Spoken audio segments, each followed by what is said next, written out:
नमस्कार. आज आपण त्रिमर्मीय सिद्धी या अतिशय महत्वाच्या विषयावर एक सखोल विश्लेषण करणार आहोत. प्राचीन आयुर्वेदातील हा क्लिनिकल डेटा दिसायला थोडा क्लिष्ट वाटू शकतो, पण आपण तो अगदी सोप्या, सुव्यवस्थित आणि विशेषतः तुमच्या परीक्षेच्या दृष्टीने अत्यंत उपयुक्त अशा फॉर्मॅटमध्ये उलगडणार आहोत. चला तर मग या ज्ञानाच्या खजिन्यात थेट प्रवेश करूया. तर आजच्या या सेशनमध्ये आपण नेमके काय काय पाहणार आहोत? आपण सुरुवात करूया शरीरातील 3 प्रमुख मर्मांपासून. त्यानंतर अपतंत्रक आणि तंद्राविकार, बस्तीचे 13 रोग आणि मूत्रविकार, उत्तरबस्ती देण्याची नेमकी पद्धत आणि शेवटी शिरोरोग आणि नस्यचिकित्सेचे सर्व प्रकार आपण कव्हर करणार आहोत. अगदी झटपट पण सविस्तर. सुरुवात करूया आपल्या पहिल्या आणि सर्वात बेस टॉपिकपासनं, 3 प्रमुख मर्मे. बघा, तसं पाहिलं तर मानवी शरीरात एकूण 107 मर्मे सांगितली आहेत, बरोबर? पण या संपूर्ण ग्रंथात हृदय, शिर म्हणजे डोके आणि बस्ती म्हणजे मूत्राशय यांना सर्वोच्च स्थान दिलंय. का? कारण ही शरीराच्या प्राणांची मुख्य मुळे आहेत. बाकीची मर्मे जरी शरीराच्या शाखा आणि स्कंधामध्ये असली तरी ही 3 मर्मे खऱ्या अर्थाने आपले प्राण टिकवून ठेवतात. खरंच आश्चर्यकारक आहे ना, ही मर्मे शरीरात किती खोलवर जोडलेली आहेत. आणि म्हणूनच मर्मरक्षण अत्यंत महत्वाचे ठरते. विचार करा, हृदयावर आघात झाला तर काय होते? खोकला, श्वास लागणे, घसा कोरडा पडणे. शिरावर आघात झाला तर मान जखडणे, अर्धांगवायू किंवा डोळे फिरणे अशी भयंकर लक्षणे दिसतात. आणि बस्तीवर आघात झाला तर मलमूत्र पूर्णपणे अडकतात, ओटीपोटात असह्य वेदना होतात. समजा एखाद्या अनुक्त मर्मावर आघात झालाच तर अशा वेळी सामान्य वात व्याधीची चिकित्सा करावी लागते. इथे गोष्ट पक्की लक्षात ठेवा, मर्मांवर आघात करणारा मुख्य गुन्हेगार कोण आहे? तर तो आहे प्रकुपित वात. आणि या वाताला कंट्रोल करण्यासाठी बस्ती चिकित्सेला दुसरा कोणताही तोड नाही. हे अगदी मास्टर स्ट्रोक आहे. आता आपण वळूया दुसऱ्या महत्वाच्या भागाकडे, अपतंत्रक आणि तंद्राविकार. इथे संप्राप्ती आणि लक्षणांमधला स्पष्ट कॉन्ट्रास्ट बघा. एका बाजूला अपतंत्रक आहे. हा एक असा भयंकर आजार आहे जिथे प्रकुपित वात आणि कफ थेट हृदयाकडे जाऊन श्वासोच्छवासात अडथळा आणतात. शरीराला अक्षरशः धनुष्यासारखे वाकवतात, झटके येतात आणि श्वास घेताना कबुतरासारखा आवाज येतो. भयानक नाही का? आणि दुसऱ्या बाजूला आहे तंद्रा. इथे तमगुण आणि कफ मिळून ज्ञानेंद्रियांना ब्लॉक करतात. रुग्णाला सतत झोप येते, जांभ्या येतात आणि एक प्रकारची जडपणाची गुंगी येते.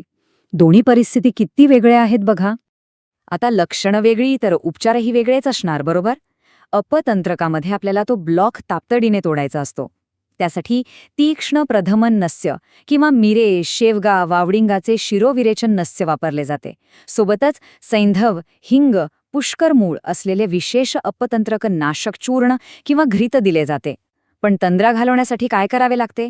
तर शरीराला ॲक्टिव्ह करावे लागते. कफनाशक शोधन, नियमित व्यायाम, रक्तमोक्षण आणि कडू तिखट आहार. एकदम अचूक आणि लॉजिकल चिकित्सा. चला आता जरा खाली येऊया, बस्ती आणि मूत्रवह स्रतासाच्या विकारांकडे. बस्तीचे मुख्य 13 रोग आहेत. तुमच्या परीक्षेसाठी हा टेबल अतिशय क्रिटिकल आहे. वात दोष लघवीच्या प्रवाहात कसा आणि कुठे अडथळा आणतोय ते इथे परफेक्टली मॅप केलंय. उदाहरणार्थ मूत्रजठर बघा, वेग रोखल्यामुळे वात वर जातो आणि ओटीपोट फुगून भयंकर वेदना होतात. किंवा मूत्रकृच्छ, जिथे कष्टाने लघवी होते. मूत्रकसांमध्ये पित्त किंवा कफ वाताशी मिळून घट्ट, दाट आणि पिवळी लाल लघवी तयार करतात. मूत्रातीतमध्ये प्रवाह अतिशय संथ होतो. हे सर्व वाताचेच खेळ आहेत. आणि हा दुसरा टेबल बघा, हे आणखीनच सिरियस स्ट्रक्चरल प्रॉब्लेम्स आहेत. वाताष्ठी म्हणजे काय? तर प्रकुपित वात गुद आणि मूत्राशयाच्या मध्ये एक कठीण गाठ तयार करतो, ज्यामुळे सगळंच ब्लॉक होतं. रक्तग्रंथीमध्ये मुतखड्यासारखी रक्ताची गाठ तयार होते. आणि बस्तिकुंडलिका, हा तर अत्यंत भयंकर आजार. वात दोष मूत्राशयाला असा काही हलवतो की लघवीचा प्रवाह उलटा फिरतो आणि गोल वेदना होतात. हा आजार एखाद्या मोठ्या शस्त्रक्रिये इतकाच गंभीर मानला गेलाय. आता एवढे गंभीर आजार आहेत तर त्यावर चिकित्साही तितकीच प्रभावी हवी, होय ना? आणि ती चिकित्सा म्हणजे उत्तरबस्ती. इथली ॲनाटॉमिकल अचूकता बघून तुम्ही थक्क व्हाल. पुरुषांसाठी जे पुष्पनेत्र म्हणजे औषध सोडण्याची नळी असते, तिची लांबी एक्झॅक्ट 12 अंगुळे सांगितली आहे. हे स्नेहमात्रा किंवा डोस ठरवण्याच्या प्राचीन पद्धतीचे एक उत्तम आणि अतिशय प्रगत उदाहरण आहे. ही पूर्ण प्रक्रिया अतिशय नाजूक असते बरं का. रुग्णाचे जेवण झाल्यावर त्याला व्यवस्थित बसवून पुष्पनेत्र आणि मूत्रमार्ग अगोदर स्निग्ध करून घ्यावा लागतो. मग ती नळी न हलवता हळुवारपणे आत सरकवायची आणि औषधाची अर्धी मात्रा आत सोडायची.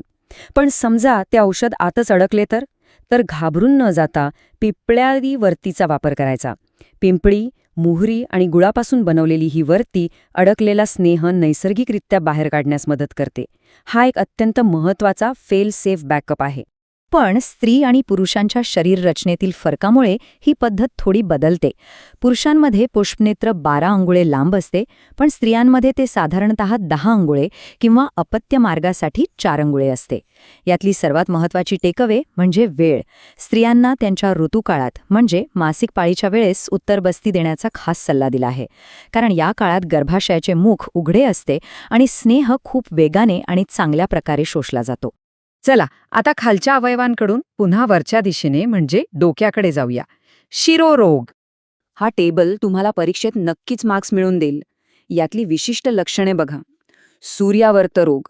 नावाप्रमाणेच यातल्या वेदना सूर्याच्या उदयासोबत वाढतात आणि मावळतीसोबत कमी होतात. किती आश्चर्यकारक आहे. किंवा शंखक रोग, जिथे डोक्याच्या बाजूला भयंकर वेदना आणि सूज येते आणि योग्य वेळी उपचार न केल्यास केवळ 3 दिवसात मृत्यूचा धोका असतो. अर्धावभेदकमध्ये शस्त्राने कापल्यासारख्या वेदना अर्ध्याच डोक्यात होतात. या आजारांची गंभीरता अचूक निदानाची गरज अधोरेखित करते. आणि या भयंकर शिरोरोगांवर मात करण्यासाठी आपली प्रमुख चिकित्सा म्हणजे नस्य. त्याचे अनेक प्रकार आपण आता पाहणार आहोत. मूळ ग्रंथातला हा फ्लोचार्ट बघा. नस्याचे किती विशाल वर्गीकरण केले आहे.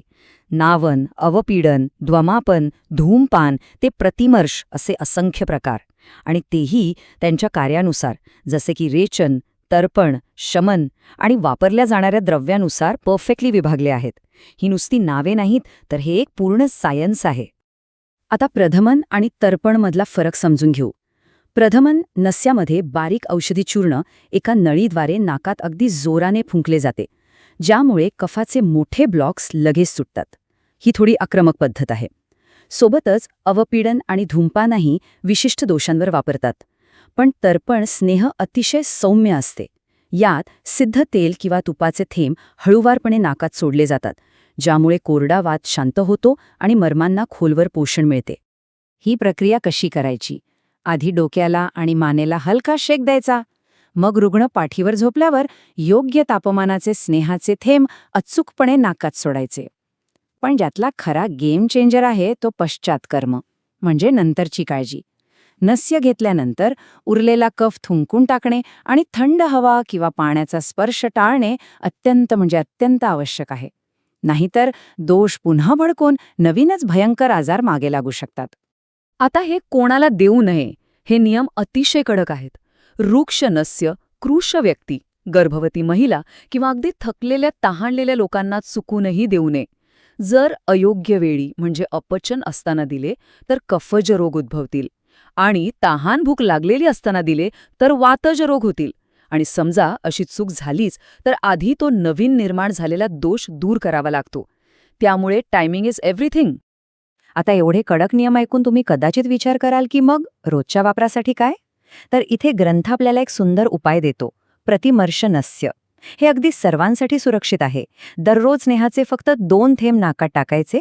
हे अगदी एका ढालीप्रमाणे काम करते आणि आपल्या डोक्याचे आणि ज्ञानेंद्रियांचे रोजच्या रोज रक्षण करते. कोणतीही रिस्क नाही. तर मित्रांनो, 3 प्रमुख मर्मांचे रक्षण करण्यापासून ते अत्यंत अचूक बस्ती आणि नस्य चिकित्सा करण्यापर्यंतचा हा सखोल प्राचीन डेटा आपण पाहिला. आता खरा प्रश्न हा आहे की ही कमालीची ॲनाटॉमिकल आणि थेरप्युटिक अचूकता आत्मसात करून आजच्या मॉडर्न प्रॅक्टिसमध्ये तुम्ही या ज्ञानाचा कसा वापर करणार आहात यावर नक्की विचार करा. आजच्या या सखोल विश्लेषणात माझ्यासोबत जोडले गेल्याबद्दल खूप खूप धन्यवाद.